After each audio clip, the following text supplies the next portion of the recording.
वाजेपर्यंत आणि माझे प्रिय मित्रांनो, मी शबनम तुमची शाळेतून न्यूज रिपोर्टर बोलत आहे। आज मी आपली शाळेतून थेट बातमी देत आहे, कारण आज आपली शाळेत कॅन्टीन डे साजरा केला जात आहे।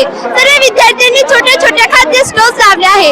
इथे सर्व पदार्थ घरी बनवून आणलेले आहे, जसे की पाणीपुरी, भाजी, मसाला चणे, पापड, लिंबू पाणी। हे पदार्थ विद्यार्थ्यांनी आपल्या आईची मदतीने तयार केले। सर्व मोठे मुलं उत्साहाने या उपक्रमात सहभागी झाले आहेत। चला एक विद्यार्थ्यांशी बोलूया। तुम्ही कोणता पदार्थ तयार केले? समोसा। कॅन्टीन डे हा फक्त खाण्याचा दिवस नाही, तर संघभावना, आत्मविश्वास आणि जबाबदारी शिकवणारा दिवस आहे। आज शाळेचं संपूर्ण वातावरण आनंदाने भरलेले आहे। सर्व विद्यार्थ्यांनी आनंद घेऊ लागलेले आहे। मी शबनम जिल्हा परिषद प्राथमिक शाळा येथून निरोप घेत आहे। धन्यवाद आणि तुमचा दिन छान जावे।